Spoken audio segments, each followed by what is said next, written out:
Música nace en respuesta a una serie de reflexiones en torno a la subvaloración de la música en los currículos escolares tradicionales, en donde se le ha asignado un rol secundario con respecto a otras áreas del conocimiento, desconociendo sus aportes al desarrollo integral del ser humano. Dado lo anterior, Música pretende plantear un nuevo enfoque en la manera como se gestiona el conocimiento en las instituciones educativas, en donde sea reconocida la importancia de la música, dado su valioso aporte al desarrollo cerebral a nivel estructural y funcional, lo que se traduce en capacidades cognitivas, socioafectivas, psicomotoras y emocionales. Y para lograr dicho propósito, la neurociencia en la música es la principal fuente de información y justificación de todo el marco referencial del proyecto. Como implementación de una primera fase del proyecto, se realizó el Encuentro de Orquestas Sinfónicas y Agrupaciones de Cámara Infantiles y Juveniles FOSICA, el 16 de noviembre de 2018 en el Auditorio Fabio Lozano de la Universidad Jorge Tadeo Lozano. La convocatoria finalizó con la inscripción de 18 agrupaciones, dentro de las cuales 6 fueron seleccionadas para participar en el encuentro. En el año 2019, FOSICA tuvo un segundo momento al llevarse a cabo el lanzamiento de su primera edición en mayo 22, 24 y 26, nuevamente en los espacios de la Universidad Jorge Tadeo Lozano. Se contó con la participación de 375 artistas en escena. Además de los conciertos ofrecidos, también se llevó a cabo la charla La música antes de la música y el taller Cuidado corporal del músico, conciencia y prevención, a cargo de la profesora María del Mar Pinzón y Nicolai Ceballos de la Fundación Salvi. Muchas gracias a todas las personas e instituciones que con su ayuda han contribuido a la realización de FOSICA en sus diferentes versiones.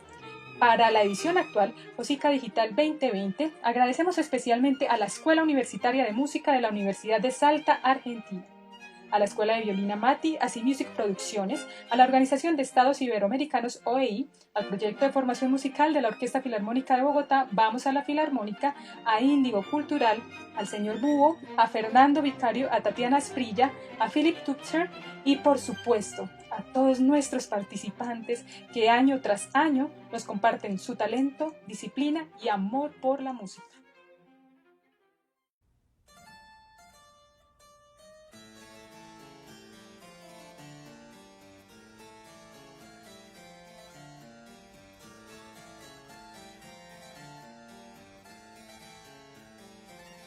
Hola, soy David Gómez García, flautista especializado en la música antigua y dirijo el Instituto de Música Antigua de la Escuela Universitaria de Música de la Universidad Católica de Salta, donde también ejerzo como secretario técnico de la misma institución. Bueno, quiero agradecerles especialmente a FOSICA y a todas las personas que están viendo esta charla en la cual vamos a desarrollar una temática muy interesante. Me refiero a la música antigua en los tiempos modernos. Usualmente tenemos como idea general aquel periodo del barroco que se enmarca a final del Renacimiento y como hecho musical tiene preponderantemente en su inicio al Orfeo de Monteverdi y culmina con la muerte de Juan Sebastián Bach en 1750. Mucho hay por discutir en relación a esta temática.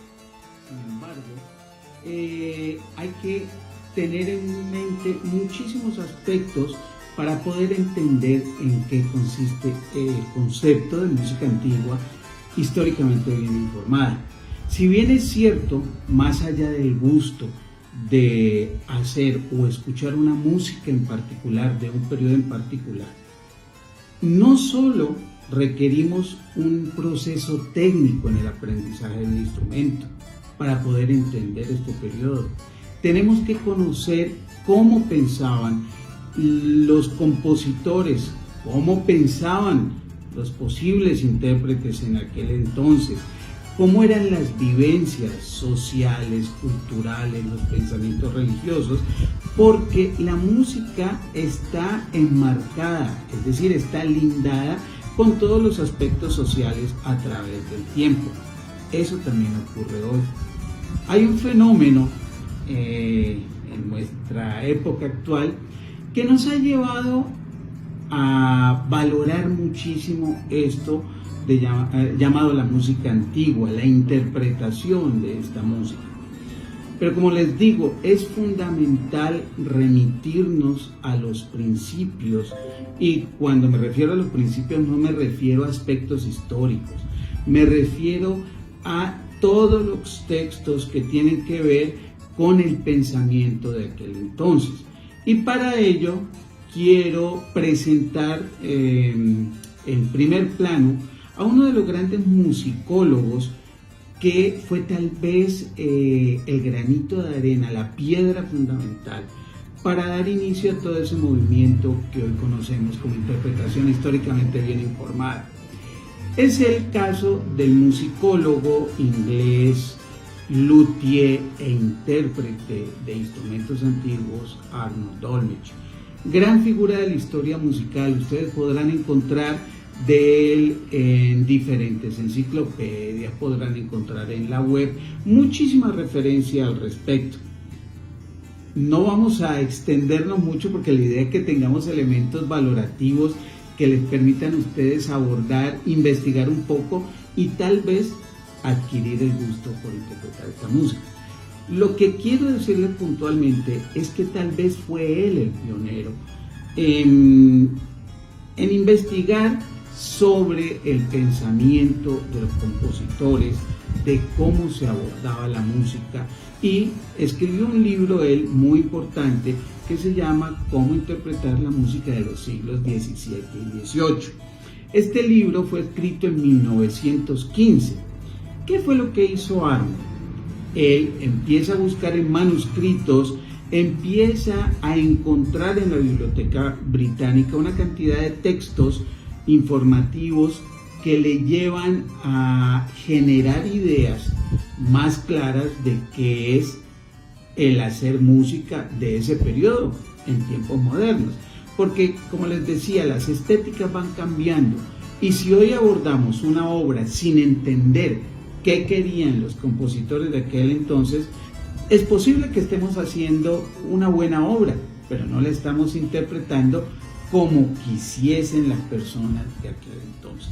Entonces, justamente aquí tenemos el libro del cual les estoy haciendo mención, y valga el momento comentarles que este libro ya ha sido traducido al español.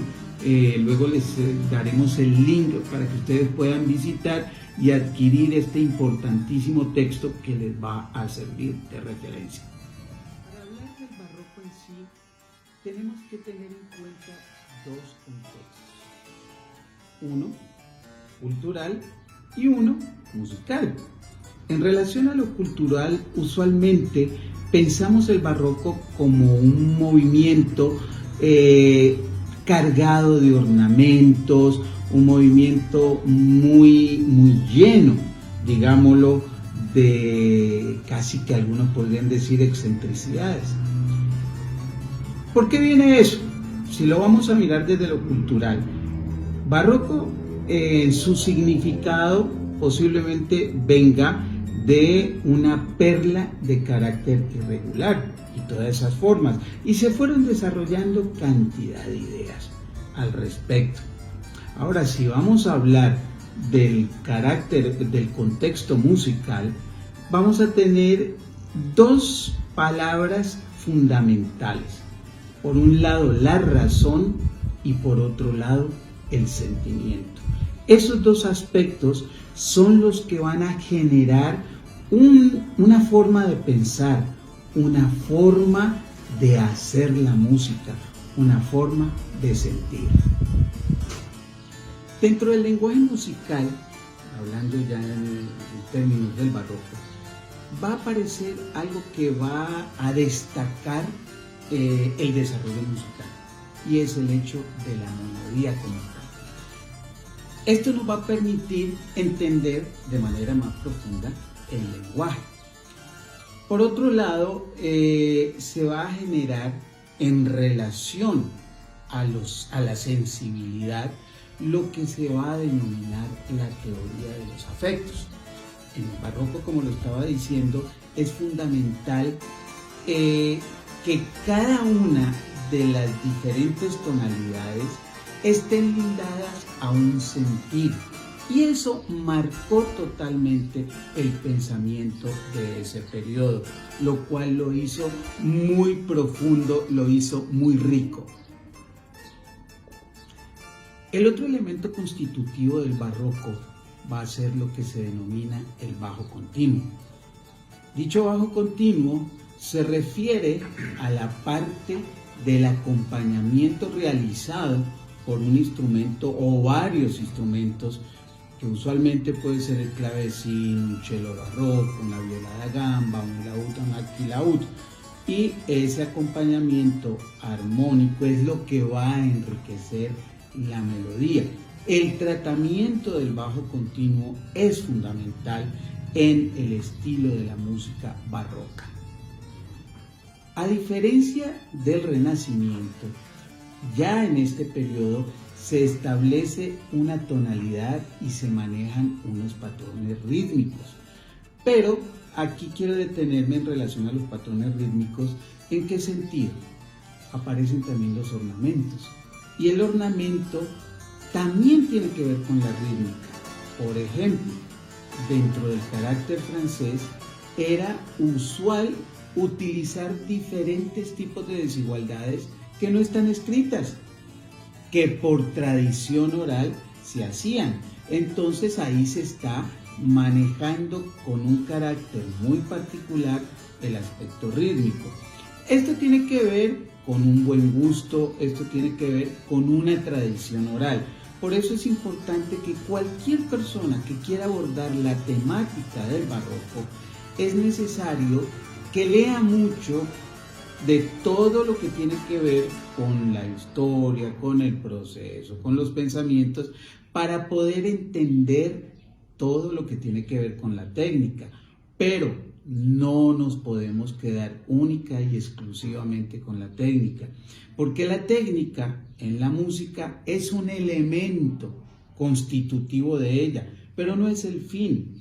Es necesario tener previo conocimiento, previo desarrollo de la emocionalidad, de la capacidad de análisis de la persona, de su propio aporte a la música, tener este dominio de la técnica para poder equilibrar esas tres partes que se vuelven el eje transversal para lograr una buena interpretación.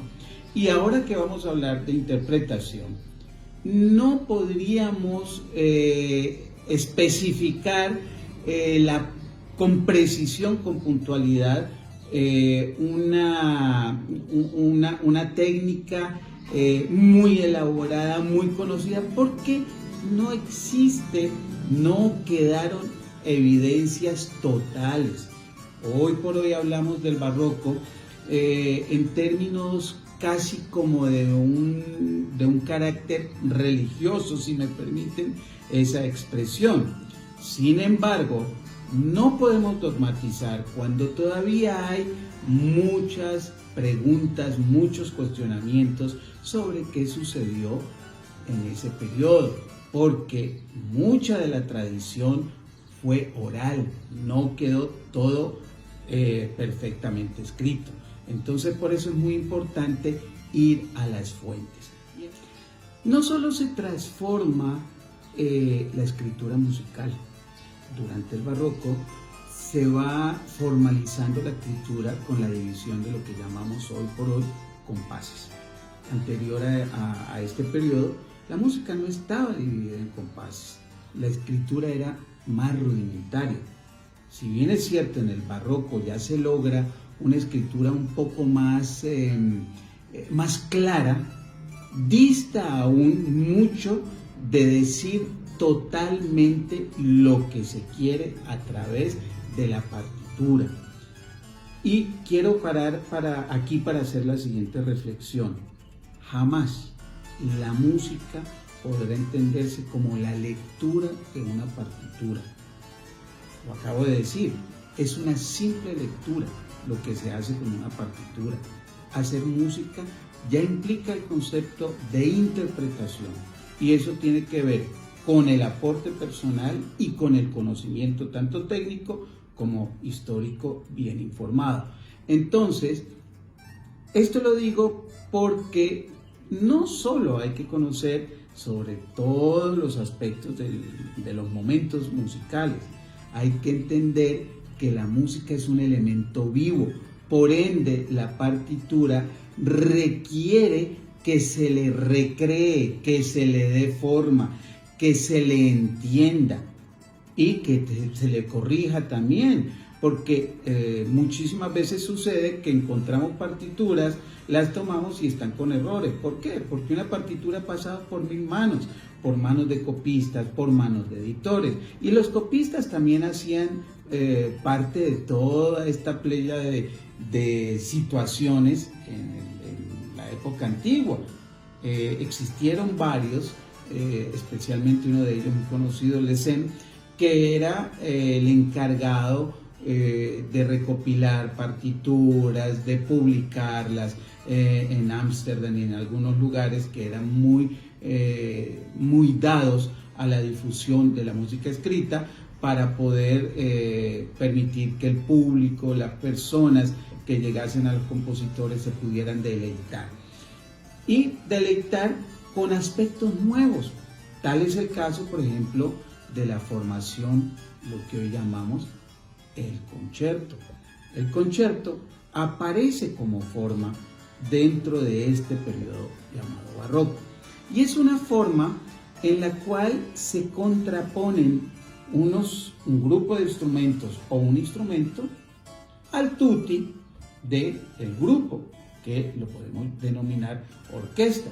Y en este caso aparece lo que se va a llamar el concierto grosso, ya el concierto de solista, y uno de las figuras emblemáticas en este sentido fue Antonio Vivaldi. Y Antonio Vivaldi escribió para instrumentos tanto de su momento como para instrumentos que ya estaban entrando en el olvido, tal el caso de la flauta dulce, tal el caso, por ejemplo, de instrumentos como la mandolina. Entonces, ahí les dejo para que investiguen un poco al respecto. Se ha reconocido a Italia como la cuna del Renacimiento, pero también tuvo una parte fundamental en el desarrollo de la música del periodo barroco. Por un lado están los grandes constructores de instrumentos, que van a ser los violeros. Los violeros son aquellos que construían instrumentos de cuerda, violines, chelos, por un lado. Luego, ese nombre va a cambiar y se va a tomar una denominación francesa, que es la palabra luthier. Luthier se abarca dentro de un término más amplio, porque le estamos dando ya cabida no solo a los constructores de cuerda, sino a los constructores de viento. Pero quiero ser claro en esto, los violeros se refiere a los constructores de instrumentos de cuerda.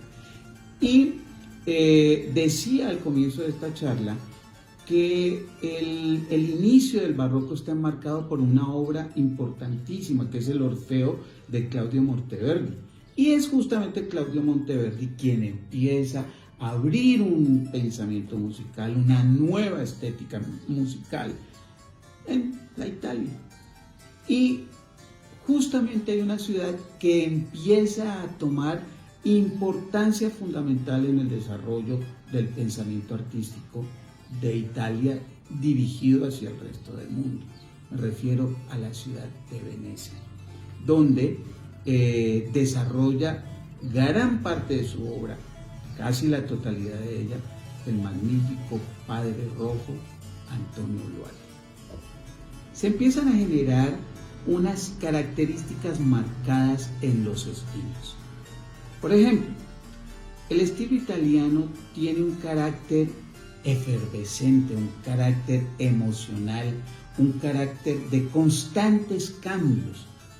Por decir algo, una partitura de carácter italiano del 1600, es decir, requiere una vivacidad en la interpretación, una constante movilidad del tempo, ir de lo lento a lo rápido y volver de manera constante.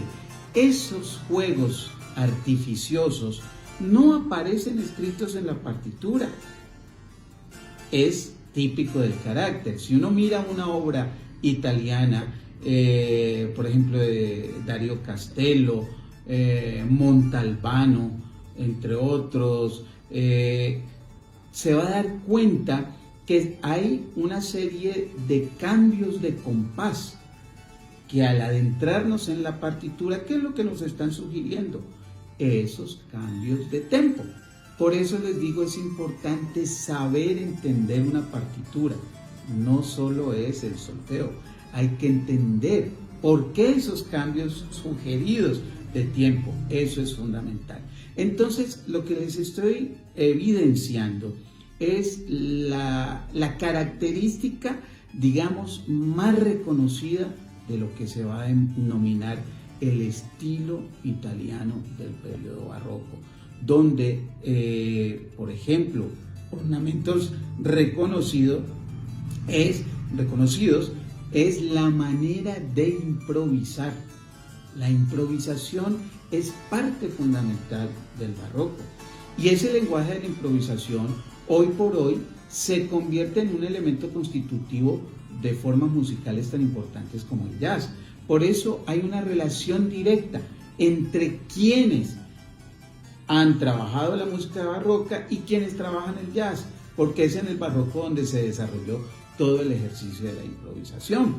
Y bueno, tenemos el ejemplo claro de Juan Sebastián Bach y toda su obra magistral, donde se desarrolla toda esta técnica compositiva. Bueno, opuesto al momento italiano, se empieza a desarrollar un pensamiento muy particular en Francia que tiene que ver con lo que les decía hace algunos minutos, la teoría de los afectos. ¿Qué es eso? ¿En qué consiste? Es darle un carácter emocional, lindar con un carácter emocional a cada una de las tonalidades existentes.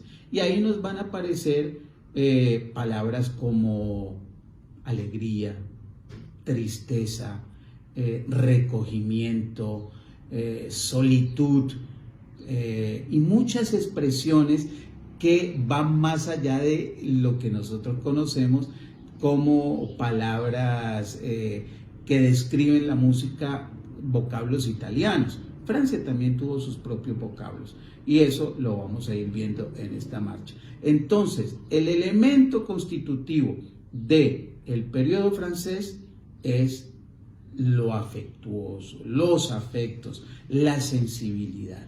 Y esto conlleva a que en la Francia de aquel entonces se desarrolle una estética muy particular que, contrario al pensamiento italiano del fogaje, de la energía permanente, en Francia, por lo contrario, es un rigor rítmico, unos cambios de rítmica, de la lectura rítmica, patrones rítmicos preestablecidos que se empiezan a desigualar.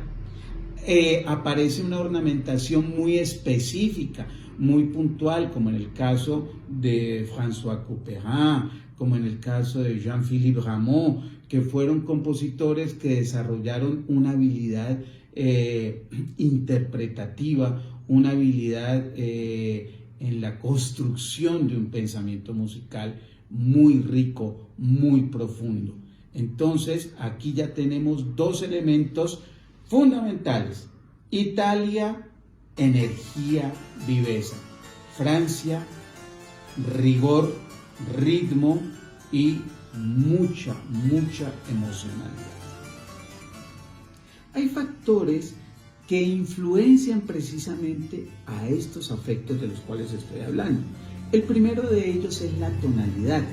La elección de una tonalidad debe tener determinadas cualidades según sean tratadas. Por ejemplo, se decía que un mi menor en algunos casos significaba algo lacrimoso, algo afeminado, y eso era un pensamiento de ese entonces. También tiene que ver con la modalidad, otro de los factores que incide en los afectos. Me refiero a cualidades de los modos griegos en el Renacimiento y principios del Barroco. Un tercer factor de influencia son las figuras rítmicas. Dependiendo de cómo se les trate, las notas alargadas expresan recogimiento, pueden expresar nostalgia, pero las figuras más cortas, como lo que conocemos, corcheas, semicorcheas, fusas, pues nos dan la sensación de un carácter alegre. Entonces todo está estrechamente lindado con esa afectividad que les estoy diciendo. Otra cosa que es fundamental, que incide directamente en los afectos, son los intervalos. Dependiendo del tipo de intervalo, es la riqueza, ya sea de tristeza, ya sea de placidez, ya sea de absoluta alegría. Y eso tiene entonces que ver con lo que conocemos como tonalidades mayores, tonalidades menores. Y por último tenemos las indicaciones de tempo, que también incide en los afectos. Entonces había indicaciones muy precisas. Y aquí quiero explayarme un poco. ¿En qué sentido? Nos han enseñado dentro de la cultura occidental expresiones que hemos traído en el tiempo, como alegro, como, por decir algo, un adagio, por decir algo, un allegretto, por decir algo, un allegro assai. Y en términos generales hemos considerado que palabra alegro implica velocidad. No necesariamente. Si uno se detiene a mirar el libro del cual les he hablado desde el principio, que es el tratado que escribió Arnold Dolmetsch de cómo interpretar la música de los siglos XVII y XVIII, va a entender que esas indicaciones de tiempo son mucho más ricas de lo simple que hoy la abordamos, porque tiene que ver con un carácter, no tiene que ver exclusivamente con el tempo de la música. No olvidemos que el barroco se refiere a un desarrollo muy profundo de un aspecto de espiritualidad y no de un aspecto necesariamente de alto manejo de técnica instrumental.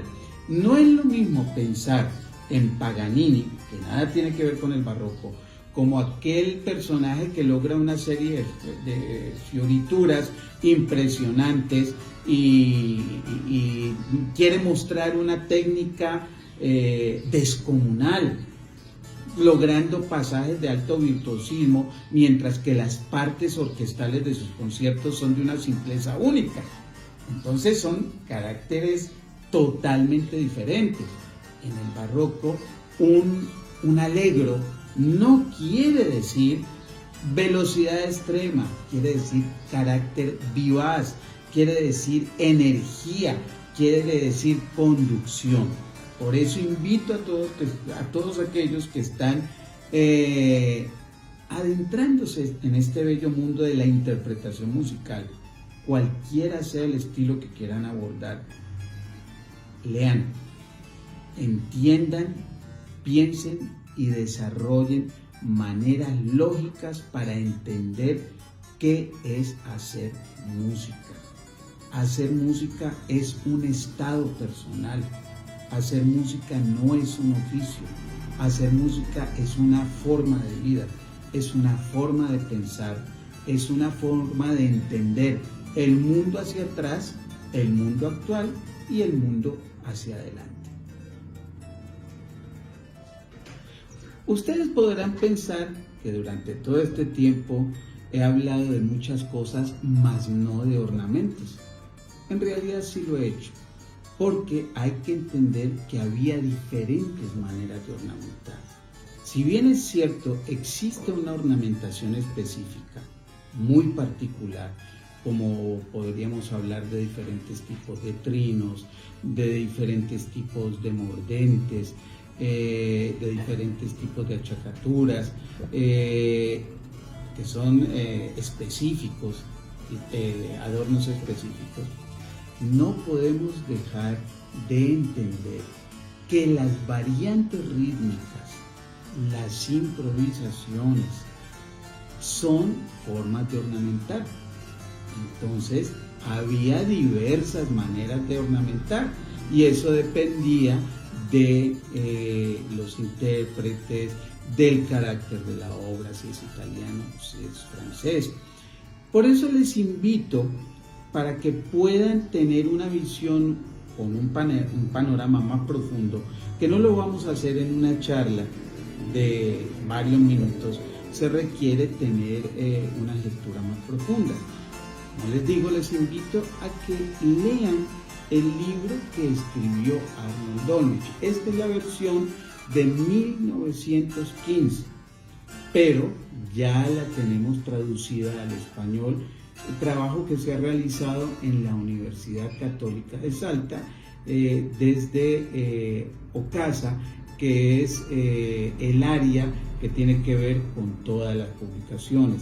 Este libro se encuentra como un ebook para que ustedes lo puedan bajar, lo puedan leer, analizar y así conocer cómo una persona tan importante como Arnold Dolmetsch logró aglutinar en un texto el pensamiento de más de casi 100 años de historia de la música, para poder reflexionar al respecto y ahí tomar nuestras propias decisiones. Hoy por hoy, hablar del barroco, les decía, se ha convertido en un elemento muy tendencioso. Se habla de purismos. En realidad se puede hablar de purismos. Esa es mi postura. Creo que lo fundamental en la estética musical tiene que ver, sí, con unos conocimientos, pero también tiene que ver con el buen gusto interpretativo. Y el buen gusto interpretativo depende de la persona, depende de su carácter, de su emocionalidad y de sus conocimientos. La técnica por la técnica no es el último fin de la música, es una herramienta. Por eso los invito a que lean, espero les haya servido esta información, tal vez corta, pero es una semilla para que todos puedan empezar a escudriñar, empezar a investigar. ¿Dónde ir? Por ejemplo, hoy en el internet ustedes van a encontrar la cantidad de lugares donde están las fuentes originales. Me refiero a obras como Michael Praetorius, el Syntagma Musicum, obra fundamental, entre otras muchas que hay. Entonces les invito a que sigan investigando, a que tengan una disciplina de formación. Y cuando me refiero a una disciplina de formación, no me refiero a las horas que ustedes puedan pasar cada uno de ustedes con su instrumento. Me refiero a la manera como aborden el proceso de la formación. Porque se requiere tener una mente clara de cómo quiero, de qué quiero y hacia dónde voy para poder entender lo que es hacer música. Y en este caso, entender un concepto que tiene que ver con un periodo de la historia, la música barroca. Espero haya sido del total agrado de todos ustedes. Aquí les voy a dejar mi correo electrónico dggarcia@ucasal.edu.ar para cualquier pregunta, cualquier inquietud que ustedes tengan, y estaré muy contento de poder colaborar con todos ustedes. Bueno, reciban un fuerte abrazo de un colombiano que trabaja en Salta, Argentina, en la Universidad Católica de Salta. Chao, chao.